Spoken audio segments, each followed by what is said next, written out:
എല്ലാവർക്കും നമസ്കാരം. ഇ-ലേണിന്റെ മറ്റൊരു അധ്യായത്തിലേക്ക് ഏവർക്കും സ്വാഗതം. ഞാൻ വിനീത്. ഭാരതീയ നാഗരിക് സുരക്ഷാ സംഹിത അഥവാ BNSSന്റെ വളരെ പ്രധാനപ്പെട്ട ചില സെക്ഷനുകളെ പറ്റിയിട്ട്, നിർവചനങ്ങളെ പറ്റിയിട്ടാണ് നമ്മൾ പഠിച്ചുകൊണ്ടിരുന്നത്. കഴിഞ്ഞ 2 പാർട്ടുകളിലായിട്ട് കുറേ നിർവചനങ്ങൾ നമ്മൾ നോക്കി. അതിന്റെ ബാക്കിയാണ് ഇന്നത്തെ ഈ ക്ലാസ് എന്ന് പറയുന്നത്. ഏറ്റവും പ്രധാനപ്പെട്ട ചില നിർവചനങ്ങൾ നോക്കിക്കേ. 3ാമത്തെ പാർട്ടാണ്. കഴിഞ്ഞ പാർട്ടിൽ പറഞ്ഞിരിക്കുന്നതൊക്കെ കൃത്യമായിട്ട് വായിച്ചു നോക്കുക. പ്രത്യേകിച്ച് ആ കോഗ്നൈസബിൾ, നോൺ കോഗ്നൈസബിൾ ഒക്കെ കൃത്യമായിട്ട് മനസ്സിലാക്കി വെക്കുക. പരീക്ഷയ്ക്ക് ആ ഭാഗത്തു നിന്നൊക്കെ ചോദ്യം ഉണ്ടാകുവാൻ വളരെ സാധ്യതയുണ്ട്. കംപ്ലൈന്റ് എന്താണെന്നൊക്കെ നമ്മൾ കഴിഞ്ഞ ക്ലാസ്സിൽ പഠിച്ചിരുന്നു. അടുത്ത് നോക്കിയേ, സമൻസ് കേസ്. എന്താണ് സമൻസ് കേസ് എന്ന് നിർവചിച്ചിരിക്കുന്നത് ഭാരതീയ നാഗരിക് സംഹിതയിലെ സെക്ഷൻ 2(1)(x)ലാണ്. ഓർത്തു വെച്ചോണേ, 2(1)(x) സമൻസ് കേസുമായിട്ട് ബന്ധപ്പെട്ടിരിക്കുന്നു. അപ്പോൾ സമൻസ് കേസുമായിട്ട് ബന്ധപ്പെട്ട നിർവചനം എവിടെയാണെന്ന് ചോദിച്ചാൽ BNSSലെ സെക്ഷൻ 2(1)(x) പറയുന്നു സമൻസ് കേസുകളെ പറ്റിയിട്ട്. സമൻസ് കേസുകളെ പറ്റിയിട്ട് പലപ്പോഴും നിങ്ങൾ സമൻസുകൾ എന്നൊക്കെ കേട്ടിട്ടുണ്ടായിരിക്കും. എന്താണെന്ന് നോക്കാം. സമൻസ് കേസ് എന്നാൽ ഒരു കുറ്റകൃത്യവുമായി ബന്ധപ്പെട്ടതും എന്നാൽ ഒരു വാറന്റ് കേസ് അല്ലാത്തതുമായിട്ടുള്ള കേസ് എന്നാണ് അർത്ഥമാക്കുന്നത്. നോക്കിയേ, ഒരു കുറ്റകൃത്യവുമായി ബന്ധപ്പെട്ട കേസാണ് സമൻസ് കേസ് എന്ന് പറഞ്ഞാൽ. നമ്മൾ അവിടെ ഒരു കുറ്റകൃത്യം ഓൾറെഡി ചെയ്തിട്ടുണ്ട്, ഒരു പ്രതി കുറ്റകൃത്യം ചെയ്തിട്ടുണ്ട്, ഒരു വ്യക്തി കുറ്റകൃത്യം ചെയ്തിട്ടുണ്ട്, അതുമായിട്ട് ബന്ധപ്പെട്ട കേസ് എന്നാണ് അർത്ഥം. പക്ഷെ അത് ഒരു വാറന്റ് കേസ് അല്ല, വാറന്റ് കേസ് അല്ല എന്നുള്ളതാണ്. ഇപ്പൊ ഉദാഹരണത്തിന് നമ്മൾ ചില പെറ്റി ക്രൈം ഒക്കെ ചെയ്യുന്നുണ്ടാവും. മദ്യപിച്ച് വാഹനം ഓടിക്കുക, അല്ലെന്നുണ്ടെങ്കിൽ ലൈസൻസ് ഇല്ലാതെ വാഹനം ഓടിച്ചത് കേസാകുന്ന രീതിയിലേക്കൊക്കെ എത്തുന്ന സാഹചര്യങ്ങൾ. അപ്പൊ നമ്മളവിടെ ഒരു കുറ്റകൃത്യം ചെയ്തിട്ടുണ്ട്, ഒരു വ്യക്തി അവിടെ കുറ്റകൃത്യം ചെയ്തിട്ടുണ്ട്. എന്നാൽ വളരെ ഗൗരവമായിട്ടുള്ള കുറ്റകൃത്യമല്ല ചെയ്തിരിക്കുന്നത്. കുറ്റകൃത്യത്തിന്റെ ഗൗരവം പരിശോധിക്കുകയാണെങ്കിൽ താരതമ്യേന ഗൗരവം കുറഞ്ഞ കുറ്റകൃത്യങ്ങളാണ് അവിടെ ചെയ്തിരിക്കുന്നത്. അവിടെ ഒരു വാറന്റ് ഇഷ്യൂ ചെയ്യേണ്ട കാര്യം വരുന്നില്ല. അത്തരത്തിലുള്ള കുറ്റകൃത്യങ്ങളെയാണ് നമ്മൾ എന്തെന്ന് പറയുന്നത്? സമൻസ് കേസുകൾ, സമൻസ് കുറ്റകൃത്യങ്ങൾ എന്ന് പറയുന്നത്. നോക്കിക്കേ, ഒരു കുറ്റകൃത്യവുമായിട്ട് ബന്ധപ്പെട്ട കേസാണ് സമൻസ് കേസുകൾ എന്ന് പറയുന്നത്. വ്യക്തി അവിടെ കുറ്റം ചെയ്തിട്ടുണ്ട്, പക്ഷേ ഒരു വാറന്റ് കേസ് അല്ല. കുറ്റകൃത്യത്തിന്റെ ഗൗരവം വളരെ കുറവാണ്, വാറന്റ് ഇഷ്യൂ ചെയ്യേണ്ടുന്ന സാഹചര്യമില്ല എന്നുണ്ടെങ്കിൽ അത്തരം കുറ്റകൃത്യങ്ങളെ നമ്മൾ സമൻസ് കേസുകൾ എന്നാണ് വിളിക്കുന്നത്. 2 വർഷം വരെയോ അതിൽ താഴെയോ തടവ് ശിക്ഷ ലഭിക്കാവുന്ന കുറ്റകൃത്യങ്ങളെയാണ് സമൻസ് കേസുകൾ എന്ന് വിളിക്കുന്നത്. കൃത്യമായോ? വളരെ ക്ലിയർ ആയിട്ട് കാര്യം മനസ്സിലായോ? ഇത് നോക്കിക്കേ, 2 വർഷം വരെയോ അതിൽ താഴെയോ തടവ് ശിക്ഷ ലഭിക്കുവാൻ സാധ്യതയുള്ള കുറ്റകൃത്യങ്ങൾ, 2 വർഷം വരെ അല്ലെങ്കിൽ 2 വർഷത്തിൽ താഴെ മാത്രം തടവ് ശിക്ഷ ലഭിക്കുവാൻ സാധ്യതയുള്ള കുറ്റകൃത്യങ്ങളെയാണ് നമ്മൾ സാധാരണ സമൻസ് കേസുകൾ എന്ന് വിളിക്കുന്നത്. സാധാരണഗതിയിൽ പിഴ മാത്രം ശിക്ഷ ലഭിക്കുന്ന കേസുകൾ, മനസ്സിലാവുന്നുണ്ടോ? പിഴ ശിക്ഷ അല്ലെങ്കിൽ പിഴ ഒടുക്കിക്കൊണ്ട് ഒഴിവാക്കി പോകാൻ കഴിയുന്ന ശിക്ഷകളെ സമൻസ് കേസുകളുടെ പരിധിയിൽ പെടുത്തിയിട്ടുണ്ട് എന്നുള്ളത് ഓർത്തു വെക്കുക. നോക്കിക്കേ, ഈ കേസുകളിൽ സങ്കീർണമായ കോടതി നടപടികൾ ഉണ്ടാകില്ല. സമൻസ് കേസുകളിൽ സങ്കീർണമായിട്ടുള്ള കോടതി നടപടിക്രമങ്ങൾ ഉണ്ടാകില്ല. പിഴ ഒടുക്കി ഈ പറയുന്ന കേസിൽ നിന്ന് നമുക്ക് വിടുതൽ ലഭിക്കുന്നതാണ്. കേസിന്റെ വിചാരണ വേഗത്തിൽ തീർക്കുവാൻ നിയമം അനുവദിക്കുന്നു. ഗൗരവം കുറഞ്ഞ കുറ്റകൃത്യമാണ്, അതുകൊണ്ട് തന്നെ വിചാരണ വളരെ വേഗത്തിൽ തീർക്കുവാനായിട്ട് നിയമം അവിടെ അനുവദിക്കുന്നുണ്ട്. നോക്കുക, ഇത്തരം സാഹചര്യങ്ങളിൽ അല്ലെങ്കിൽ ഇത്തരം കേസുകളിൽ പ്രതിയോട് കോടതിയിൽ ഹാജരാകുവാൻ ആവശ്യപ്പെട്ട് സമൻസ് ആണ് ആദ്യം അയക്കുന്നത്. അപ്പം സമൻസ് എന്ന് പറഞ്ഞാൽ കോടതിയുടെ ഒരു ഔദ്യോഗിക അറിയിപ്പാണ്. ഹാജരാകുവാൻ വേണ്ടി കോടതി അയക്കുന്ന ഔദ്യോഗിക അറിയിപ്പിനെയാണ് നമ്മൾ എന്തെന്ന് പറയുന്നത്? സമൻസ് എന്ന് പറയുന്നത്. അപ്പൊ സമൻസ് എന്താണെന്ന് പറഞ്ഞു, സമൻസ് കേസ് എന്താണെന്ന് പറഞ്ഞു. സമൻ എന്ന് പറഞ്ഞാൽ ഹാജരാവുക എന്നുള്ളതാണ് അർത്ഥമാക്കുന്നത്. എവിടെ ഹാജരാവണം? കോടതിയിൽ ഹാജരാകണം. അപ്പോൾ കോടതിയിൽ ഹാജരാകുവാനായിട്ട് കോടതി അയക്കുന്ന ഔദ്യോഗിക അറിയിപ്പിനെയാണ് സമൻസ് എന്നതുകൊണ്ട് അർത്ഥമാക്കുന്നത്. അത്തരം സമൻസ് ഇഷ്യൂ ചെയ്യപ്പെടുന്ന കേസുകളെ നമുക്ക് സമൻസ് കേസുകൾ എന്ന് പറയാം. താരതമ്യേന ഗൗരവം കുറഞ്ഞ കേസുകളാണ് മിക്ക സാഹചര്യങ്ങളിലും സമൻസ് അയക്കാറുള്ളത്. വാറന്റ് ഇഷ്യൂ ചെയ്യേണ്ടതല്ലാത്തതായിട്ടുള്ള എല്ലാ കേസുകളും, ഒട്ടുമിക്ക എല്ലാ കേസുകളും ഈ പറയുന്ന സമൻസ് കേസിന്റെ പരിധിയിൽ പെടുന്നതാണ് എന്നുള്ളത് ഓർക്കുക. ഇപ്പൊ സമൻ കേസ് ആണെന്നുണ്ടെങ്കിൽ കോടതിയിൽ ഹാജരാകുവാനായിട്ട് കോടതി അയക്കുന്ന രേഖയാണ് നമ്മൾ എന്തെന്ന് പറയുന്നത്? സമൻസ് എന്ന് പറയുന്നത്.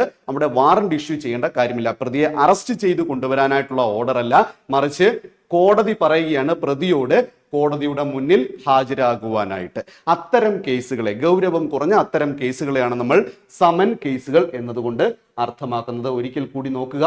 സമൻസ് കേസ് എന്നാൽ ഒരു കുറ്റകൃത്യവുമായിട്ട് ബന്ധപ്പെട്ടതാണ്, എന്നാൽ വാറന്റ് ഇഷ്യൂ ചെയ്യേണ്ടതില്ലാത്തതുമായിട്ടുള്ള കേസുകളെയാണ് സമൻസ് കേസുകൾ എന്ന് വിളിക്കുന്നത്. ഗൗരവം കുറഞ്ഞ കേസുകൾ 2 വർഷം വരെ അല്ലെങ്കിൽ 2 വർഷത്തിൽ താഴെ തടവ് ശിക്ഷ ലഭിക്കുവാൻ സാധ്യതയുള്ള കേസുകൾ എന്നത് കൃത്യമായിട്ട് ഓർത്തു വെക്കുക. തടവിന്റെ കാലാവധി ഓർത്തു വെക്കുക.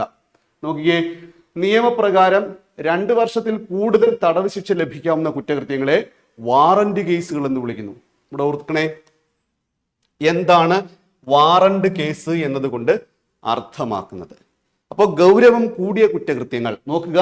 നിയമപ്രകാരം 2 വർഷത്തിൽ കൂടുതൽ ശിക്ഷ ലഭിക്കാവുന്ന, തടവ് ശിക്ഷ ലഭിക്കാവുന്ന കുറ്റകൃത്യങ്ങളെ വാറന്റ് കേസുകൾ എന്ന് വിളിക്കുന്നു. അപ്പൊ വാറന്റ് കേസ് ആകുമ്പോൾ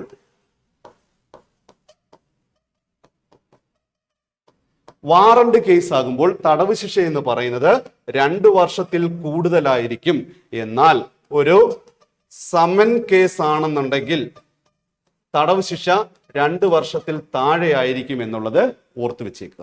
അപ്പൊ ഇത് സമൻ കേസ് എന്താണ്, വാറന്റ് കേസ് എന്താണ്? സമൻ കേസ് എന്ന് പറഞ്ഞാൽ കുറ്റകൃത്യവുമായിട്ട് ബന്ധപ്പെട്ടതാണ്, എന്നാൽ വാറന്റ് ഇഷ്യൂ ചെയ്യേണ്ട. അവിടെ കോടതി പ്രതിയോട് പറയുകയാണ് കോടതിയിൽ ഹാജരാകുവാനായിട്ട്.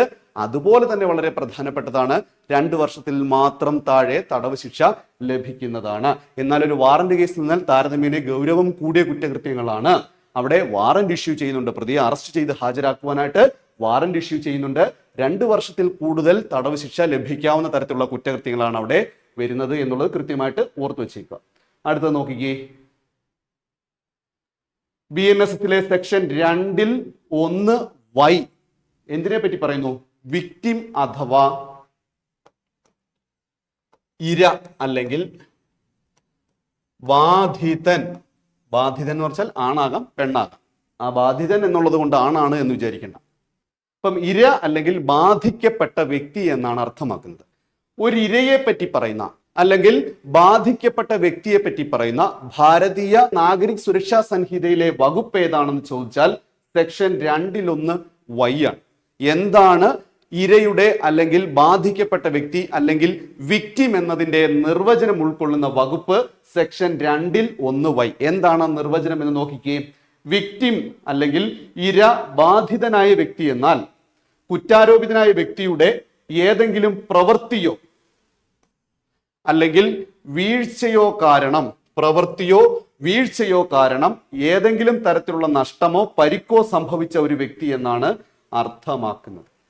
അപ്പോ ഇര അല്ലെങ്കിൽ വിക്ടിം അല്ലെങ്കിൽ ബാധിക്കപ്പെട്ട വ്യക്തി എന്ന് പറഞ്ഞാൽ ആരാണോ കുറ്റാരോപിതനായിട്ടുള്ളത്, ആരാണോ അവിടെ തെറ്റ് ചെയ്തത്, അയാളുടെ പ്രവൃത്തി കൊണ്ടോ അല്ലെങ്കിൽ അയാൾ ചെയ്യേണ്ടിയിരുന്ന ഒരു കാര്യം ചെയ്യാത്തത് കൊണ്ടോ. ശ്രദ്ധിച്ചോണേ, 2 കാര്യങ്ങളാണ് വരുന്നത്. കുറ്റാരോപിതനായിട്ടുള്ള വ്യക്തി ചെയ്യേണ്ടുന്ന പ്രവൃത്തി ചെയ്യാതിരുന്നത് കൊണ്ടോ അല്ലെങ്കിൽ അയാൾ ഒരു തെറ്റായ പ്രവൃത്തി ചെയ്തത് കൊണ്ടോ. 2 കണ്ടീഷനും പ്രത്യേകിച്ച് ഓർത്തോണം. ചെയ്യേണ്ടുന്ന പ്രവൃത്തി ചെയ്യാതെ ഇരുന്നത് കൊണ്ട് അല്ലെങ്കിൽ പ്രവൃത്തി തെറ്റായി ചെയ്തത് കൊണ്ട്, അയാളുടെ വീഴ്ച കൊണ്ട് മറ്റൊരാൾക്ക് ഏതെങ്കിലും തരത്തിലുള്ള നഷ്ടമോ പരിക്കോ സംഭവിച്ചാൽ ആ സംഭവിച്ച വ്യക്തി എന്തെന്ന് പറയാം? വിക്ടിം, ഇര, ബാധിക്കപ്പെട്ട വ്യക്തി എന്ന് പറയാം. ഒരിക്കൽ കൂടി നോക്കാം. വിക്ടിം എന്നാൽ കുറ്റാരോപിതനായ വ്യക്തിയുടെ ഏതെങ്കിലും ഒരു പ്രവൃത്തിയോ വീഴ്ചയോ കാരണം ഏതെങ്കിലും ഒരു നഷ്ടമോ പരിക്കോ സംഭവിച്ച ഒരു വ്യക്തി എന്നാണ് അർത്ഥമാക്കുന്നത്. ഞാൻ ചെയ്യേണ്ടിയിരുന്ന ഒരു കാര്യം കൃത്യമായിട്ട് ചെയ്തില്ല, അതുമൂലം മറ്റൊരാൾക്ക് ഒരു പരിക്കുണ്ടായി, ഒരു വീഴ്ചയുണ്ടായി. ഞാൻ ഒരു കാര്യം തെറ്റായി ചെയ്തത് കൊണ്ട് മറ്റൊരാൾക്ക് എന്തെങ്കിലും തരത്തിലുള്ള അപകടമോ പരിക്കോ വീഴ്ചയോ സംഭവിച്ചു. അങ്ങനെയാണെങ്കിൽ ഞാൻ അവിടെ കുറ്റാരോപിതനായിട്ടുള്ള വ്യക്തിയായിരിക്കും.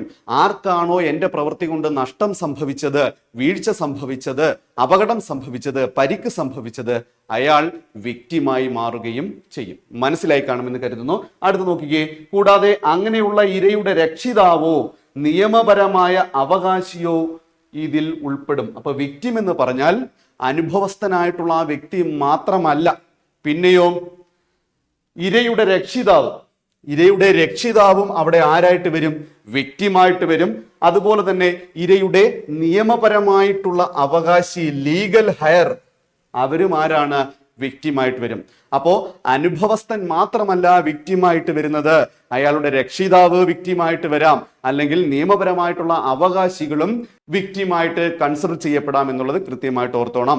ഒരു വ്യക്തി തെറ്റായ ഒരു പ്രവൃത്തി ചെയ്തത് കൊണ്ട് മറ്റൊരു വ്യക്തിക്ക് ഏതെങ്കിലും തരത്തിൽ കഷ്ടനഷ്ടങ്ങളുണ്ടായി, വീഴ്ചകളുണ്ടായി, പരിക്കുകളുണ്ടായി, അപകടം സംഭവിച്ചു, അല്ലെങ്കിൽ ഒരു വ്യക്തി ഒരു പ്രവൃത്തി ചെയ്യാതിരുന്നത് കൊണ്ട് മറ്റൊരു വ്യക്തി എന്തെങ്കിലും തരത്തിലുള്ള കഷ്ടനഷ്ടങ്ങളോ ശാരീരികപരമായിട്ടുള്ള ബുദ്ധിമുട്ടുകളോ അപകടമോ സംഭവിച്ചു, അങ്ങനെയാണെന്നുണ്ടെങ്കിൽ ആ പരിക്കേറ്റ വ്യക്തിയുടെ, ബാധിക്കപ്പെട്ട വ്യക്തിയുടെ രക്ഷകർത്താക്കൾ വിക്ടിമായിട്ട് വരും. അതുപോലെ തന്നെ അയാളുടെ നിയമപരമായിട്ടുള്ള അവകാശികൾ വിക്ടിമായിട്ട് വരും എന്നുള്ളതാണ് അർത്ഥമാക്കുന്നത്. അപ്പൊ പരിക്കേറ്റ വ്യക്തി, അയാളുടെ രക്ഷിതാക്കള്, നിയമപരമായിട്ടുള്ള അവകാശികൾ, ഇവരെല്ലാം തന്നെ വിക്ടിം എന്നുള്ള ആ ഒരു വേർഡിനകത്ത് അല്ലെങ്കിൽ ആ ഒരു ഡെഫിനിഷനകത്ത് ഉൾക്കൊള്ളുന്നതായിരിക്കും എന്നുള്ളത് ഓർത്തോണം. നോക്കിക്കേ, കുറ്റാരോപിതൻ ചെയ്ത ഒരു തെറ്റായ കാര്യം കൊണ്ടോ അല്ലെങ്കിൽ അയാൾ നിയമപരമായി ചെയ്യേണ്ടിയിരുന്ന ഒരു കാര്യം കൊണ്ടോ അത് ചെയ്യാത്തത് കൊണ്ടോ ആയിരിക്കണം ഇരയ്ക്ക് ഈ നഷ്ടം ഉണ്ടായിരിക്കുന്നത്. അപ്പം കുറ്റാരോപിതനായിട്ടുള്ള വ്യക്തി നിയമം മൂലം ചെയ്യേണ്ടിയിരുന്ന ഒരു പ്രവൃത്തി ചെയ്യാതെ ഇരുന്നത് കൊണ്ടോ അല്ലെങ്കിൽ ചെയ്ത ഒരു പ്രവൃത്തി തെറ്റായി പോയി എന്നുള്ളത് കൊണ്ടോ ഒരാൾക്ക് കഷ്ടനഷ്ടങ്ങൾ സംഭവിച്ചാൽ അയാൾ ആരായിരിക്കും? സംഭവിക്കപ്പെട്ട ആൾ ഇരയായിട്ട് മാറുന്നതാണ് എന്നുള്ളത് ഓർത്തു വെച്ചേക്കുക. കുറ്റകൃത്യത്തിന് ഇരയായ വ്യക്തിക്ക് കോടതിയെ സമീപിക്കുവാൻ കഴിയാത്ത സാഹചര്യമാണെങ്കിൽ അവരുടെ രക്ഷിതാവിനും ഇര മരണപ്പെടുകയാണെങ്കിൽ അവരുടെ നിയമപരമായ അവകാശികൾക്കും വിക്ടിം എന്ന പദവി ലഭിക്കും. അപ്പൊ രക്ഷകർത്താക്കൾക്കും നിയമപരമായിട്ടുള്ള അവകാശികൾക്കും എങ്ങനെയാണ് വിക്ടിം എന്ന പദവി ലഭിക്കുന്നത് എന്ന് നോക്കിയേ. കുറ്റകൃത്യത്തിന് ഇരയായ വ്യക്തിക്ക് കോടതിയെ സമീപിക്കുവാൻ കഴിയാത്ത സാഹചര്യമാണ്. ഉദാഹരണം, ഈ കുറ്റകൃത്യത്തിന് ഇരയായ വ്യക്തി പ്രായപൂർത്തിയായ വ്യക്തിയാണ്, അല്ലെങ്കിൽ കുറ്റകൃത്യത്തിന് ഇരയായ വ്യക്തി മാനസിക അസ്വാസ്ഥ്യമുള്ള ആളാണ്. പ്രായപൂർത്തിയായ വ്യക്തിയാണ്, അല്ലെങ്കിൽ പ്രായപൂർത്തിയാകാത്ത വ്യക്തിയാണ്, അല്ലെങ്കിൽ മാനസികമായി അസ്വാസ്ഥ്യമുള്ള ആളാണ്. അതുമല്ലെങ്കിലോ അയാൾക്ക് കോടതിയെ സമീപിക്കുവാൻ കഴിയാത്ത തരത്തിൽ എന്തെങ്കിലും തരത്തിലുള്ള വൈകല്യമുള്ള വ്യക്തിയാണെങ്കിൽ പോലും ശരി തന്നെ, അവരുടെ രക്ഷിതാവ് ആരായിരിക്കും?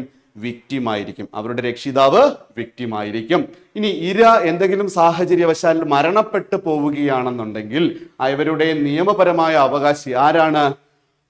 ഭാര്യ, ഭർത്താവ്, മക്കൾ, മാതാപിതാക്കൾ. ഭാര്യ, ഭർത്താവ്, മക്കൾ, മാതാപിതാക്കൾ, ഇവർക്കും നിയമപരമായ അവകാശികളാണ് ഇവർക്കും വിക്ടിം എന്ന പദവി ഇവിടെ ലഭിക്കുന്നതാണ്.